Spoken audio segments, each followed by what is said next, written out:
Hello BookTube, my name is Sarah and welcome back to my channel. Today I'm coming to you with the Friday Reads. So happy Friday everybody. I'm going to try to make this video not too long because I need to finish getting ready for work, and I wanted to record this now this morning because I wasn't going to have time to do it after work tonight, or it wouldn't be until much later, so I'd rather get this done, but I don't really have that much to talk about, so you guys know me, I'll end up rambling, I'm sure. So what am I reading this weekend? I'm not just started, I'm about a quarter of the way through The Girls of Mischief Bay by Susan Mallery. This is a really cute story. It is not your typical contemporary romance. It's more of a women's fiction, if I had to label it. And it's about three women who all meet at a Pilates class. And it's the owner of the studio, whose name is Nicole, and she's like, I think, 30. And she's married with a young son, and her husband has just suddenly quit his job to decide to write a screenplay. So she's getting absolutely no assistance, either financially, emotionally, anything at home. So that's her story. And then the second lady's name is Shannon, and she is in her 40s, or just turned 40, and she is single, but she's a CFO of a major software company, so she's really always put her career first. And, now she's kind of looking for, possibly marriage and what have you, so there's that. And then the third lady, whose name is Pam, is 50, and, she's about to have her first grandchild, and she feels that her and her husband's lives have kind of gone into a rut, that they do the same things all the time. The kids always come over for Sunday dinners, and, they watch the same programs on TV, stuff like that. So, so far, like I said, I'm about a quarter of the way through it, and I'm really enjoying it. Susan Mallery is a really great writer, and yeah, I'm really enjoying this one so far. The audiobook that I'm now listening to, because I finished listening to the All Girl Fill-In Station Last Reunion yesterday, and oh, guys, that book, I love. That's the second time now I've read it. Oh, I cannot speak highly enough about it. I loved it. I absolutely loved it. But I of course finished it, and I had two other books on Overdrive that came in, right, like back to back. And one of them was shorter. It's only about 6 hours long, and it's a BBC production called The Private Life, like all about home life, like going back to more present day. It's history. I started listening to it yesterday in the car, and I couldn't get into it. I don't know whether it was my player or the copy that the library had. I don't know. I don't know how Overdrive works in that aspect of what kind of quality the audio is, but it seemed very, very choppy, and I didn't like it. It was bothering me. So I decided immediately when I got to work, I returned it to the library. I only got about 20 minutes into it. I couldn't listen to it. So, but that means I got to start the other audiobook that came in, and this one is quite a bit longer. It's about 12.5 hours long, and it is Victoria by Daisy Goodwin. Sorry, I don't have the proper cover. That's off of Overdrive, but I'm literally 20 minutes into this. I just started listening to it just about an hour ago. I dropped my husband off at work, and I plugged this in, and I started listening to it. So I got through the prologue, and I'm on to chapter 1. It is, I believe, I should really know these things before I start reading a book. It's, I believe, the fictionalization account of Queen Victoria. And I've read Daisy Goodwin before. She wrote, is it The American Heiress? I loved that book. It was so, so good. I read it years and years ago. And when I saw this one was coming out, I immediately put it on hold at the library, and I finally got a copy. There were a lot of people in line for this, so yay. So I've actually, because I was finishing the Fanny Flagg book, the All Girls Fill-In Station Last Reunion, I've only got 18 or 17 days left on this one. But like I said, it's about 12.5 hours long, and I do tend to listen to my audiobooks at like 1.4 speed, and as long as I actually can. Like this one, just listening to the prologue, sometimes I find it takes a few minutes to get into the speed of the narrator when they're sped up a bit, but now I'm fine with it. I can completely understand everything she's saying, so that works, and so I should get through this one within the time period that I am allotted it, and I have a whole bunch of other books. That hold feature is dangerous. It's almost like pre-ordering for a Kindle. I'm like, oh yes, I will hold that one and hold that one. Then all of a sudden they all come in and you're like, oh gosh, I've got to listen to like all the audiobooks. But yes, so very much enjoying this one so far. It's, of course, takes place in the UK, And the narrator is, sorry, it's written down here, Anna Wilson Jones, and she's very, very good. Very proper English or British accent, and I'm thoroughly enjoying it so far. Like I said, only 20 minutes in, so we shall see as the story continues, but I know the author is really good, so that's a bonus. So that's what I'm going to be reading this weekend. What am I going to be knitting this weekend? I am a little mad at myself because I was obviously, working on this last night. I'm like, oh, I can totally show them tomorrow, and I'm going to have, the sleeves on hold, and I'm knitting another sweater, and I messed up. So I'll show you a picture of the actual pattern.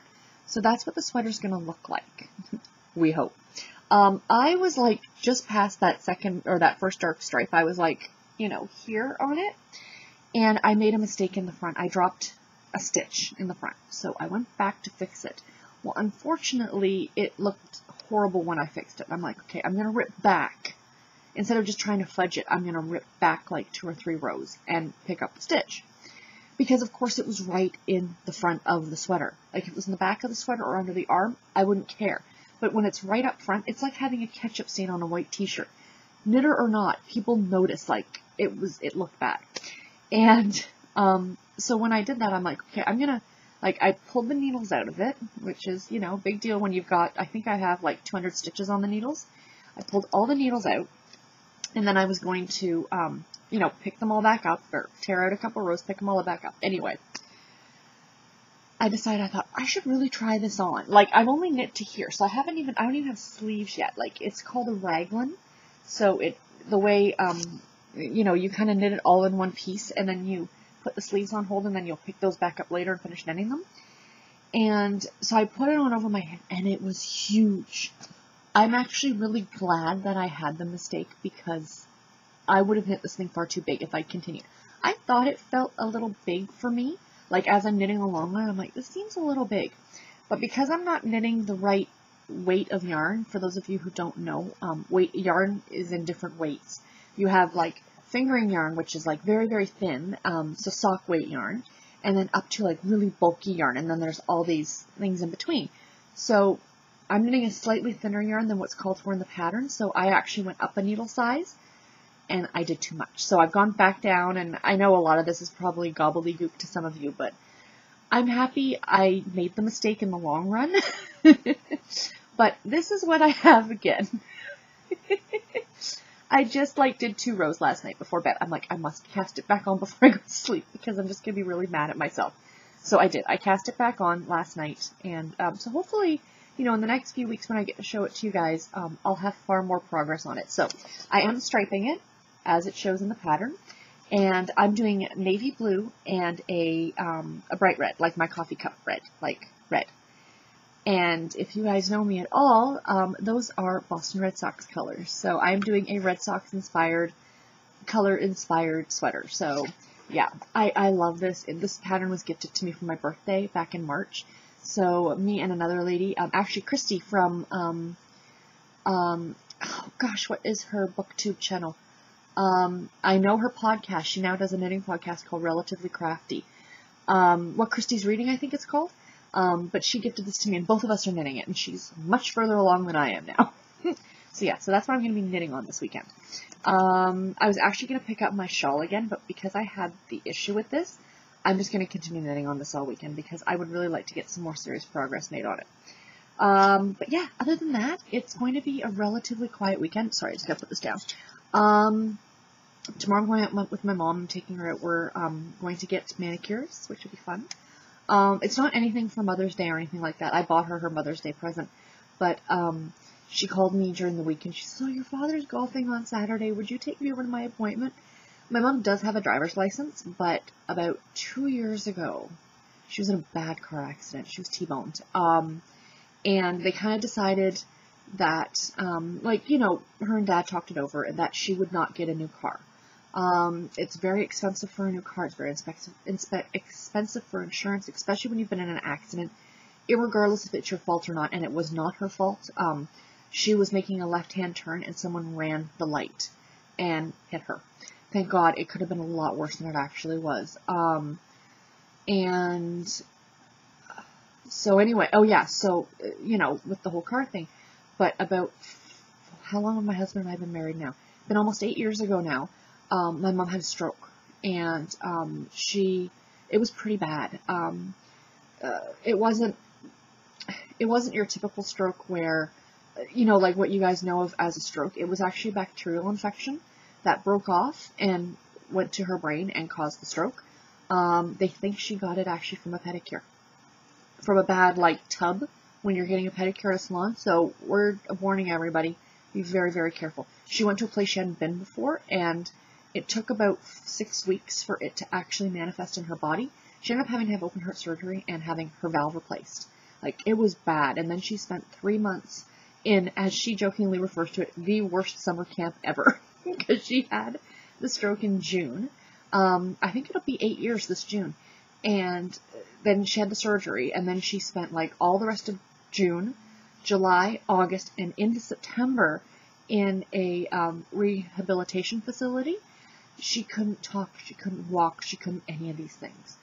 And it was frightening, absolutely frightening time, because my mom is only, well, I mean, she's now 65, so she would have been in her late 50s, like what, 58, 57 when it happened, so she was young. But anyway, see, I told you guys I was going to ramble.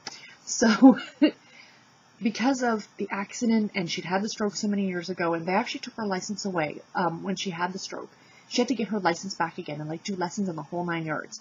But, like, her reaction time isn't where it used to be, and that's not her fault, that's the stroke, right? I mean, she's fine. Like, you would look at her and not even know. She doesn't have any, like, drooping or, one side or anything like that.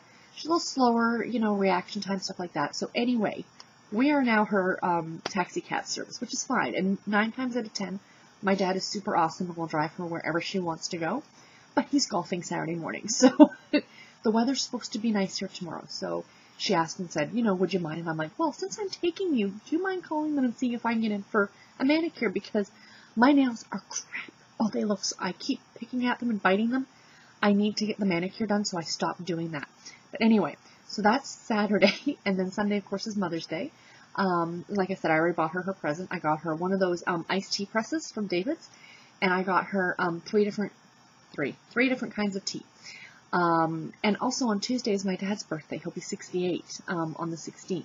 So because his birthday and his brother's birthday all fall by Mother's Day, we kind of do like a big party for both. Yeah, my dad and his brother are, what's the phrase? Is it Irish twins? My uncle was born on May the 8th of 1948, and my dad was born on May 16th of 1949. So they are a year and a week apart in age. My grandmother was a brave, brave woman. Lord knows how she hasn't gone crazy, and she's at 92. Yes, that's my 92-year-old grandmother is their mother. But anyway, rambled on too much. So like I said, not a lot going on this weekend, but, visiting and stuff like that. So being able to take the sweater with me to knit on will be fantastic. But yeah, that's it for this episode, or for this video. I hope you guys enjoyed it.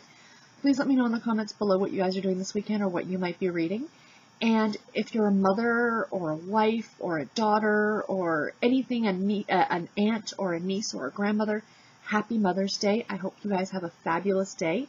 No matter if the women in your lives are mothers or not. I mean, we should treat everybody nicely, but, maybe an extra little treat on Sunday for them would be lovely. But yeah, so anyway, guys, take care and happy reading. Bye.